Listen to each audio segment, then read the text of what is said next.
Everyone, welcome to Krishna study point. प्यारे बच्चों, basic math की 24 वीडियो में आप लोगों का स्वागत है। आज हम चर्चा करेंगे कुछ एरियाज एंड कुछ वॉल्यूम यानी क्षेत्रफल और आयतन की। पिछली 2-3 वीडियो आपने लगातार देखी होंगी कि उसमें ज्योमेट्री से रिलेटेड जो आकृतियां हैं उनके बारे में हमने अध्ययन किया है। अब इससे आगे की बात करेंगे और ये वीडियो जो टेट है, सुपर टेट या सी टेट वाले स्टूडेंट्स हैं उनके लिए बहुत ज़्यादा महत्वपूर्ण है, क्योंकि इन फार्मूलाज पर आधारित कुछ क्वेश्चंस ज़रूर पूछे ही जाते हैं। और आज हम केवल फार्मूलों पर चर्चा करेंगे और उनको जानेंगे कि उनका कंसेप्ट क्या है और उनको याद करने की कोशिश करेंगे। चलिए, सबसे पहली जो बात है वो इम्पोर्टेंट बात है कि अगर हम कुछ शेप्स अगर बनाते हैं तो उनकी जो आकृतियां हैं उनका नाम क्या क्या है ये हम देख लेते हैं। ठीक है, सबसे पहले हमको ये जानना चाहिए कि जो आकृतियां हैं वो 2D और 3D यानी 2 डायमेंशनल वाली और 3 डायमेंशनल वाली होती हैं। ऐसा नहीं है कि 1 डायमेंशनल की नहीं होती हैं, 1 डायमेंशनल की भी होती हैं। अगर मैं एक लाइन की ही बात करूं तो वो 1 डायमेंशनल आपकी आकृति है। ठीक है, शेप है। 2 डायमेंशनल की अगर हम बात करें तो जितने भी आपने देखे अभी तक, स्क्वायर है, ये सारी बातें हम पहले डिस्कस कर चुके हैं। स्क्वायर है, इसके बाद रेक्टेंगल है, इसके बाद में आपका सर्कल है। ये सारी की सारी जो शेप थी वो सब 2 डायमेंशनल फिगर कहलाती हैं। और इन सब में आप लोग देखेंगे कि यहाँ पर केवल लेंथ आपको मिलेगी। एक ये कंसेप्ट समझाने के लिए बात कर रहा हूँ, ध्यान से समझिएगा। 1 डायमेंशनल आकृति वो हैं, एक विमीय आकृति वो हैं जिनमें आपको केवल लेंथ मिलेगी। 2 डायमेंशनल वो आकृतियां हैं जिनमें आपको लंबाई और चौड़ाई यानी लंबाई लेंथ एंड चौड़ाई यानी ब्रेथ दोनों मिलेगी। ठीक है, 3 डायमेंशनल वो फिगर्स हैं जैसे आपका स्फेयर है, या इसी की बात करूं मैं, स्क्वायर से ही बनकर आता है तो क्यूब कहेंगे उसको, रेक्टेंगल से निकल के आएगा तो वो क्यूबॉइड बन जाएगा, और सर्कल की ही बात करेंगे तो वो आपका स्फेयर बन जाएगा। राइट, इसके अलावा भी और भी बहुत सारी आकृतियां हैं, जैसे सिलेंडर है, इसके अलावा कोन है, इसके अलावा आपका फ्रस्टम है। बहुत सारी और भी आकृतियां हैं जो 3D के अंतर्गत आती हैं, बहुत तरह की। तो लेंथ ब्रेथ होने के साथ साथ यहाँ एक और नई चीज़ आ जाती है, यानी 3 डायमेंशन अब आपको मिलती हैं। लेंथ भी मिलेगी, इसके साथ साथ आपको ब्रेथ भी मिलेगी, और इसी के साथ साथ अब आपको हाइट भी मिलेगी। क्लियर है वाली बात समझ में आ गई। 1 डायमेंशनल यानी उसमें आपको केवल एक ही यूनिट है, लेंथ मिल रही है। 2 डायमेंशनल इसका मतलब इसमें 2 यूनिट मिल सकती हैं, लेंथ एंड ब्रेथ, इसीलिए यहाँ पर एरिया मिलता है। 3 डायमेंशनल है तो इसमें लेंथ ब्रेथ एंड हाइट ये 3 डायमेंशनल मिल जाती हैं, इसलिए इसमें वॉल्यूम मिलता है। फिर से समझ लेते हैं कि यहाँ 1 डायमेंशनल की जो यूनिट होती है वो मीटर कह सकते हैं। यहाँ ये भी मीटर मल्टीप्लाई करेंगे तो मीटर का स्क्वायर, और 3 डायमेंशनल की जो यूनिट होती है वो क्या बन जाती है, फिर मीटर की क्यूब बन जाती है। यहाँ केवल लेंथ की बात कर रहे हैं हम, यहाँ एरिया की भी बात कर रहे हैं हम, और यहाँ वॉल्यूम की भी बात कर रहे हैं हम, क्योंकि तीनों में डिफरेंस होना चाहिए। तीनों अलग अलग चीज़ें हैं तो उनको सिंबॉलिक नेचर बनाने के लिए हमने इसको करा है कि ये हमारा आयतन है, ये हमारा एरिया है और ये हमारी लंबाई है। क्लियर है वाली बात। तो आप एक बात अच्छे से समझ गए होंगे। अच्छा, एक बात और समझ लीजिए, जब यहाँ 2 डायमेंशनल हैं तो क्या इसमें लेंथ नहीं है? बिल्कुल है। तो इसका मतलब जो 2 डायमेंशनल कोई भी शेप है वो 1 डायमेंशनल की शेप से ही मिला करके बनी होगी। सेम थ्योरी 3D के लिए, जो 3 डायमेंशनल शेप है वो 2 डायमेंशनल या 1 डायमेंशनल की शेप से मिलकर बनी होगी। इम्प्लाइज दैट कि 3D में कुछ एक्स्ट्रा ज़रूर आपके पास है, लेकिन वो सब भी आपके पास मौजूद है जो इससे पहले है। Got it. तो इसका मतलब क्या हुआ कि ये जो वॉल्यूम हमने इसमें लिया है, इससे पहले क्या क्या खोजा जा चुका है, लेंथ और एरिया। इसका मतलब 3D शेप्स जो होंगी उसमें वॉल्यूम के साथ साथ एरिया भी होगा और लेंथ भी होगी। क्या एरिया में वॉल्यूम हो सकता है? नहीं, यहाँ वॉल्यूम नहीं होगा। इससे पीछे वाली चीज़ें जो इसमें मिल रही हैं तो इसका मतलब इससे पीछे वाली चीज़ें इसमें तो हो सकती हैं, लेकिन इससे आगे वाली चीज़ें इसमें नहीं होंगी। यानी यहाँ ब्रेथ नहीं है तो इसका मतलब यहाँ एरिया नहीं हो सकता, यहाँ हाइट नहीं है तो इसका मतलब यहाँ वॉल्यूम नहीं हो सकता। Got it. ये कंसेप्ट अच्छे से समझ में आ गया। तो सबसे पहले आपको ये जान लेना ज़रूरी है कि 1 डायमेंशनल या 2 डायमेंशनल या 3 डायमेंशनल फिगर से रिलेटेड प्रश्न पूछा है क्या, तो आपको वो कंसेप्ट जैसे ही ध्यान में आ जाएगा, जब 3 डायमेंशनल कोई फिगर दिया हुआ है तो इसका मतलब उसमें एरिया भी हो सकता है, लंबाई भी हो सकती है, चौड़ाई भी हो सकती है, ऊंचाई भी हो सकती है, उसमें एरिया भी हो सकता है और वॉल्यूम भी हो सकता है, यानी क्षेत्रफल भी हो सकता है और आयतन भी हो सकता है। Got it. चलिए देखते हैं अब कुछ फिगर्स के साथ और उनको फिर क्लासिफाई करते हैं और उनके फॉर्मूला क्या क्या हो सकते हैं उनको देख लेते हैं। शुरुआत में हम पहले इन दो आकृतियों की बात करते हैं, दोनों आकृतियों के क्या ओरिजिन है उसको भी जान लेते हैं। दोनों 3D की ही बात है, आज हम 3D की ही शेप के बारे में बात करेंगे। 2D के हम पहले डिस्कस कर चुके हैं, चाहे वो ट्रायंगल हो, चाहे वो स्क्वायर हो या रेक्टेंगल हो, सबके फॉर्मूले हम पढ़ चुके हैं। चलिए यहाँ पर हम बात कर रहे हैं, अगर हम बात करें इसके ओरिजिन की तो ऑब्वियसली बात है कि आपको ये दिख रहा होगा कि स्क्वायर शेप है। क्या है? स्क्वायर। तो ये जो क्यूब है या जो घन है उसका ओरिजिन कहाँ से हुआ है? स्क्वायर से हुआ है। एक स्क्वायर के ऊपर आप बहुत सारे स्क्वायर लगाते चले जाइए तो वो किसका शेप में आएगा? क्यूब के शेप में बन जाएगा। इसका एक सीधा सा उदाहरण भी मैं आपको बता देता हूँ। डाइस या जो पासा आप लोग कहते हैं, लूडो गेम खेलने के लिए जो पासा आप प्रयोग करते हैं, उसे हम क्यूब के रूप में या घन के रूप में देखते हैं। ठीक है, तो सबसे पहले तो हमको जान लेना होगा कि इसकी जो साइड्स हैं, ये साइड्स है ना, किनारे या एजेस कहते हैं इसको, एज। ठीक है, ये कई बार वर्ड नहीं पता चलता है बच्चों को। तो 1 2 3 4 5 6 7 8 9 10 11 12, इसका मतलब इसकी जो एजेस हैं वो कितनी हो गई हैं? 12 हो गई हैं, जिसको हम क्या कहते हैं? साइड भी कहते हैं। सेम थ्योरी यहाँ पर भी, साइड ही यहाँ है, कितनी है? 12 है। ठीक है, या एजेस का ये 12 ही है। मैंने आपको बताया था ये वर्टेक्स कहलाते हैं। 1 2 3 4 5 6 7 8 1 2 3 4 5 6 7 8, ये वर्टेक्स हैं। क्या है? वर्टेक्स। तो वर्टेक्स आपके कितने हो गए? 8 हो गए। वर्टेक्स यहाँ पर भी कितने हैं? 8 ही हैं, सेम टू सेम है। ठीक है, अब फेसेस की बात करते हैं। फेस की अगर हम बात करेंगे तो 1 2 3 4 5 6 फेसेज हैं। फेसेस का मतलब जहाँ से आप इसे टच कर सकते हैं, फेसेस का मतलब 6 फेसेज है। ऐसे ही यहाँ की अगर मैं ऑरिजिन की बात करूँगा तो ये ऑरिजिन है इसका रेक्टेंगल। ठीक है, आयत जो है वो इसका क्यूबॉइड का ऑरिजिन है। एक रेक्टेंगल के ऊपर रेक्टेंगल आप लगाते चले जाएंगे तो क्या बन जाएगी? आकृति क्यूबॉइड बन जाएगी। इसका बहुत अच्छा सा एग्जाम्पल आप ले सकते हैं, मैच बॉक्स या माचिस। ठीक है, एक बहुत अच्छा सा इसका एग्जाम्पल माचिस है। माचिस जो आपको दिखती है वो किस रूप में होती है? क्यूबॉइड के शेप में होती है, घनाभ के शेप में होती है। ठीक है, तो जनरली आपके पास 3 फॉर्मूले निकल के आ गए। इसकी भी फेसेस कितनी है? 6 फेसेस है। ठीक है, अब इससे रिलेटेड एक फॉर्मूला होता है और उस फॉर्मूले को एक साइंटिस्ट के नेम पर, मैथमेटिशियन के नेम पर भी कहा जाता है, और मुझे एक्चुअल उसका नेम अभी याद नहीं है, जैसे ही आएगा मैं बता दूंगा, लेकिन फॉर्मूला आप समझ लीजिए। इन साइड, वर्टेक्स एंड फेसेस में एक रिलेशन होता है, उसको आपको सोचना है कि वो रिलेशन क्या है। ठीक है, उसको आपको क्या करना है? सोचना है कि वो रिलेशन क्या है। आप इनमें खुद से सोचिएगा कि इनमें क्या रिलेशंस हो सकते हैं। ठीक है, निकालिएगा उसको, मैंने आपके ऊपर छोड़ा ये काम, लास्ट में बताऊंगा। आगे देखते हैं और क्या क्या फॉर्मूले बन सकते हैं। क्यूब के बारे में हमको पता चला अभी कि साइड जो है वो 12 होती हैं, वर्टेक्स जो है 8 होते हैं, फेसेस जो हैं 6 होती हैं, सेम टू सेम क्यूबॉइड के। ठीक है, अब और क्या क्या चीज़ें देख सकते हैं, पहले इसको समझ लीजिए। अगर हम ये 3D शेप पढ़ रहे हैं तो 3D में क्या क्या होना चाहिए? लंबाई भी होनी चाहिए, चौड़ाई भी होनी चाहिए और ऊंचाई भी होनी चाहिए। अगर मैं आपको गौर से देखूँ, स्क्वायर की बात करूँ तो स्क्वायर में चारों भुजाएं कैसी होती हैं? बराबर। तो क्यूब में भी ये सारी भुजाएं कैसी होंगी? बराबर। यानी क्यूब के अंदर L = B = H होता है, जबकि जो क्यूबॉइड है उसकी लेंथ अलग होगी, ब्रेथ जो है वो अलग होगी और हाइट जो है वो अलग होगी। क्लियर ये वाली बात? अब क्योंकि यहाँ पर तीनों ही चीज़ें एक जैसी हैं और तीनों को ही अगर मैंने मान लीजिए A कह दिया है कि L की वैल्यू भी A है और B की वैल्यू भी A है और H की वैल्यू भी A है। ठीक है, तो इस आधार पर हमारे फॉर्मूले क्या बनेंगे, इसकी ओर हम अग्रसर हो रहे हैं, ध्यान दीजिएगा कैसे। ठीक है, तो क्या क्या हमने बताया? वॉल्यूम हम निकालेंगे यहाँ से। वॉल्यूम आयतन कहते हैं हिंदी में, और आगे से मैं इसको केवल कैपिटल V से डिनोट करूंगा। तो वॉल्यूम जो होगा वो क्या, कितना हो जाएगा इसका? A का क्यूब। A का क्यूब मतलब A × A यानी L × B × H, यानी कि क्यूबॉइड का वॉल्यूम क्या बनेगा? बताइए, क्यूबॉइड का वॉल्यूम क्या बनेगा? L × B × H। अब आप कह रहे होंगे कि ये दो क्यों पढ़ा रहे हो सर? दो से तो बड़ी समस्या हो रही है दिमाग में। दो इसलिए पढ़ा रहे हैं, और आप कॉपी पे भी दोनों को साथ साथ लिखना। दो इसलिए पढ़ा रहे हैं कि कोई भी एक आप इसमें से याद कर लीजिएगा, दूसरा अपने आप आपको याद हो जाएगा। आप L × B × H याद कर लीजिए, वॉल्यूम फॉर्मूला आपको समझ में आ रहा है। अब क्योंकि L की भी value same to same, B की वैल्यू भी सेम टू सेम और H की वैल्यू भी सेम टू सेम, और सेम संख्याओं को जब आप 3 बार गुणा करेंगे तो क्या आएगा सर? उसका क्यूब नहीं हो जाएगा?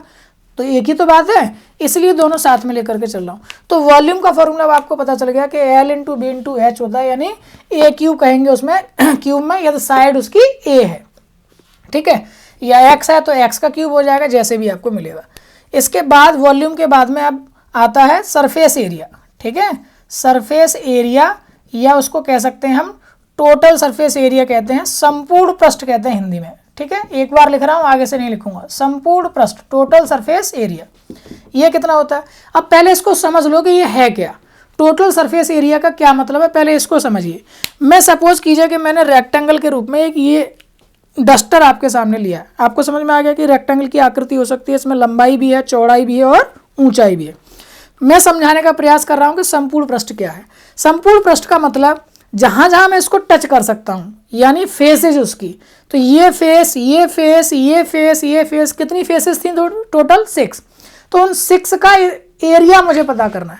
एक जो फेस है, मान लीजिए अब मैंने इसको एग्जैक्ट सामने लिख दिया, तो इस एक जो फेस बना हुआ है इसका एरिया कैसे निकालेंगे? ये क्या है? ये एक्चुअली में एक रेक्टेंगल हो गया। रेक्टेंगल का एरिया कैसे निकालते हैं आप? L इंटू बी करके निकालते हैं, राइट? L into B. अब जो एरिया है टोटल सरफेस एरिया कैसे निकालेंगे हम? टोटल सरफेस एरिया को निकालेंगे, टोटल सरफेस एरिया को हम कैसे निकालेंगे? L इंटू बी के माध्यम से। ठीक है, यानी L इंटू बी एक का हो गया। अब क्योंकि ये रेक्टेंगल है, L इंटू बी तो उसमें आएगा ना जिसमें L और B होंगी। अब जिसमें B और H हैं तो क्या हो जाएगा? उसमें B और H आएगी, प्लस B और H। फिर जिसमें H और L है तो उसमें प्लस H और L। और ये सारे के सारे 2-2 बार होंगे, आपको दिख रहा है। यानी कि जैसा ये फेस होगा ठीक ऐसा ही सेम टू सेम ये फेस होगा। यानी जितना एरिया इस फेस का होगा उतना ही एरिया इस फेस का होगा। ऐसे ही इस फेस का जितना एरिया होगा उतना ही इस फेस का एरिया होगा। इसका मतलब ये सब के सब कितने टाइम्स हो गए? 2 टाइम्स हो गए। तो इसका मतलब total surface area of a cuboid is 2 times of L into B plus B into H plus H into L. अब क्योंकि यहाँ पर L B, B H, H L सब कुछ सेम है तो क्या हो जाएगा? वो 3 टाइम हो जाएंगे। 3 2 हो जाएगा 6a square, 6a square. L की वैल्यू a लगाओ, B की वैल्यू a लगाओ, a into A square, a square plus a square plus a square, 3a square. 3 से मल्टीप्लाई 2 में करेंगे तो कितना हो गया? 6a square.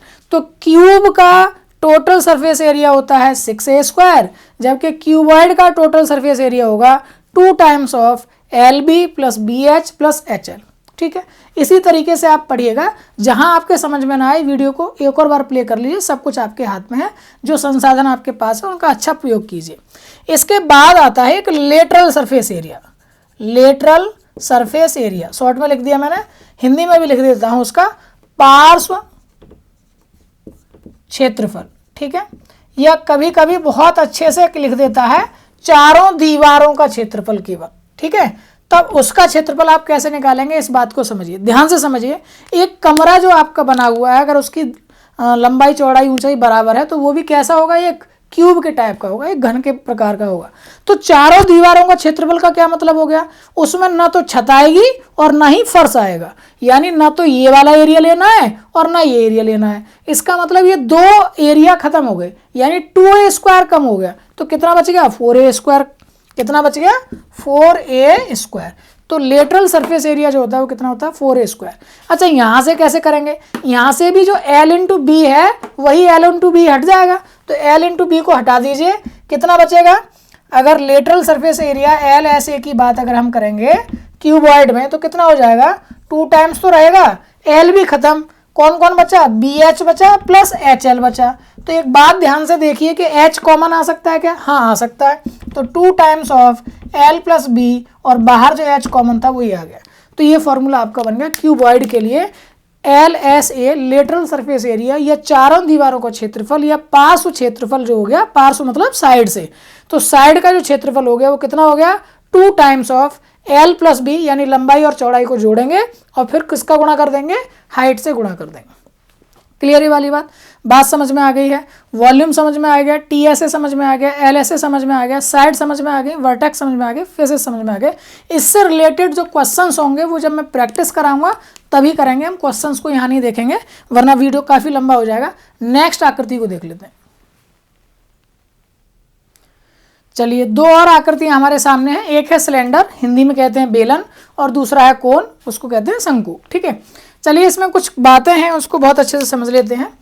जो ये सीधे सीधे ऊर्ध्वाधर जो उसकी लंबा दी गई होती है वो हाइट कहलाती है, और यहाँ से यहाँ तक सेंटर से लेकर उसकी परिधि तक ये कहलाती है आपकी त्रिज्या, जिसको मैं R से डिनोट कर रहा हूँ। ठीक है, R से।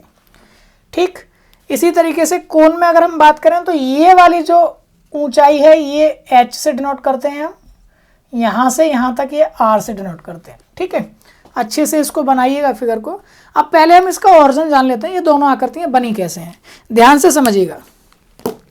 एक ये लाइन है मेरे पास, रेखा है, और इसको किसी एक एक्सिस के थ्रू, ठीक है, मान लीजिए कि मैंने एक फिक्स पॉइंट यहाँ ले लिया और इस लाइन को इस फिक्स पॉइंट के चारों ओर बराबर दूरी से घुमा दिया, तो जो एक आभासी एक वर्चुअल आकृति बनेगी वो एक बेलन की टाइप बनेगी। रियल लाइफ में आप ये खुद भी एक बेलन है, आप देख पा रहे हैं। ठीक है, जितने भी पाइप वगैरह आप देखते हैं वो सब बेलन है। कुछ खोखले बेलन होते हैं, कुछ ठोस बेलन होते हैं, और बेलन बड़े आप अच्छे से समझते हैं, सभी के घर में किचन में आपको देखने को मिल जाता है। ठीक है, तो ये वही बेलन है, उसी के बारे में हम पढ़ रहे हैं। ठीक, इसको बहुत अच्छे से समझते हैं और वही 3 चीज़ें जानेंगे कि इसका वॉल्यूम यानी कि आयतन, जो कि मैंने कहा था कि अब डायरेक्ट V से डिनोट करूंगा, तो वॉल्यूम के बारे में जानेंगे। तो अब वॉल्यूम को क्या करेंगे, ये कैसे बना होगा, अगर हम इस गौर से देखें इसको, तो देखिए मैंने आपके सामने कुछ कॉइन रखे हुए हैं यही बनाने के लिए। ये मेरे पास कुछ 5-5 के सिक्के हैं, गौर से देखिएगा। मैंने एक सिक्का रखा, ठीक है, मेरे हाथ पर आप देख पा रहे होंगे, फिर दूसरा सिक्का रखा, तीसरा रखा, चौथा रखा, 5वां रखा। अब ये कुछ इस तरह से एक पाइप जैसी शेप बन गई। ठीक है, तो वास्तव में क्या हुआ, सर्किल के ऊपर सर्किल को रखते हुए भी ये आकृति जनरेट हो रही है। इस तरह से हम इसको काट कर अलग कर सकते हैं। ठीक है, तो एक सर्किल का एरिया, यानी एक सर्किल का एरिया कितना होता है, पाई आर स्क्वायर। ठीक है, ये एक एरिया आ गया, और क्या कहाँ तक जा रहा है, h ऊंचाई तक जा रहा है, तो पाई आर स्क्वायर इंटू एच, यानी इसका आयतन हो गया पाई आर स्क्वायर एच। ठीक है, ये ध्यान रखिएगा, अगर ये मीटर में है तो मीटर क्यूब इसका आयतन हो गया। ठीक है, ये मात्रक मैं पहले बता चुका हूँ, आप उसका ध्यान रखेंगे। अब इसके साथ साथ 2 चीज़ें और होती हैं, क्या, ध्यान से समझिए। एक तो ये वाला सरफेस जिसको हम यहाँ से छू सकते हैं, और एक सरफेस इसमें ये भी और ये भी इंक्लूड हो जाएगा। ठीक है, तो उन दोनों का कैसे अंतर निकालेंगे। एक कहलाता है CSA, कर्व्ड सरफेस एरिया, या वक्र पृष्ठ कहते हैं हिंदी में। वर्ड जरूर आप लोग ध्यान से लिख लीजिए, 2-1 बार लिखेंगे तो आपको याद हो जाएंगे। CSA curved surface area, curve मतलब जितना ये कर्व किया हुआ है वही। ठीक है, तो ये हिस्सा कहलाता है इसका CSA कर्व्ड सरफेस एरिया। इसका फॉर्मूला बन जाता है वही चीज़, क्या किस तरीके से आएगा, ये परिधि है, ये क्या है, परिधि तक ही तो आप घूम रहे हैं, इसके अंदर नहीं घुस रहे आप, बाहर बाहर ही घूम रहे हैं, तो परिधि पर आप घूम रहे हैं। तो यानी 2 पाई आर, और कहाँ तक, h ऊंचाई तक, तो 2 पाई आर एच जो है ये इसका CSA का फॉर्मूला हो गया। इसको कभी कभी कैपिटल C से डिनोट करते हैं। TSA की अगर बात करें, टोटल सरफेस एरिया, तो इसमें क्या क्या आएगा, कर्व सरफेस एरिया तो है ही है, इसमें ये वाला और ये वाला हिस्सा, यानी पाई आर स्क्वायर और पाई आर स्क्वायर भी जुड़ गया, यानी कि 2 पाई आर एच में 2 पाई आर स्क्वायर और आपने क्या कर दिया, ऐड कर दिया। तो 2 पाई आर इसमें से हम कॉमन ले सकते हैं और h प्लस आर आपका बचा रह जाएगा। That is the formula. क्या हो गया, 2 पाई आर और ब्रैकेट में h plus R. Is that clear. कोण की बात करते हैं।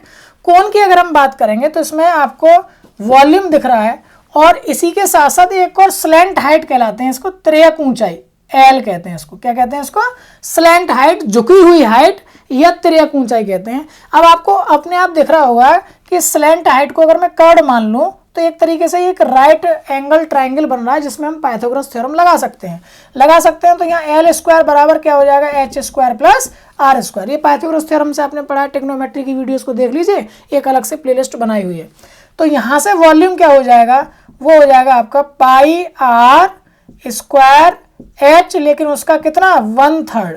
ये आपको फिजिक्स में पढ़ने को मिलेगा कि ये 1/3 क्यों हो गया, 1/3 पाई आर स्क्वायर एच। चलिए अब उससे आगे बढ़ते हैं। अब क्या चाहिए आपको, CSA। तो CSA क्या होगा इसका, पाई आर एल। कितना होगा, पाई आर एल। ऐसे TSA की अगर बात करेंगे तो क्या हो जाएगा, पाई आर एल में क्या और जुड़ जाएगा, नीचे एक बेस और बना हुआ है बस, तो क्या हो जाएगा इसका, प्लस पाई आर स्क्वायर। तो पाई आर ले लेंगे हम कॉमन, और एल प्लस आर। ये सीधे सीधे आपके पास फॉर्मूले बन गए। CSA या TSA दोनों क्योंकि एरिया हैं, तो दोनों के यूनिट जो होंगे वो मात्रक जो है वो मीटर स्क्वायर के रूप में आएंगे, स्क्वायर की फॉर्मेशन में आएंगे। फार्मूला आपके समझ में आ गए होंगे। बेलन का मैंने बता दिया आपको एग्जाम्पल, पाइप वगैरह है। कोण का बहुत अच्छे से आप लोग जानते हैं, सब लोगों ने बर्थडे सेलिब्रेट आप करते हो और पहना देते हो उसको, जो भी आपका बकरा होता है उसको हलाल करने के लिए, और क्या पहना देते हो, एक टोपी पहना देते हो ना, वही कोण है। कोन आपने सभी ने खाई भी होंगी, आइसक्रीम, कुल्फियाँ, इस तरह से, तो वही कोन, ये कोन कहलाता है। ठीक है, चलिए एक लास्ट और हम स्फीयर के बारे में डिस्कस कर लेते हैं।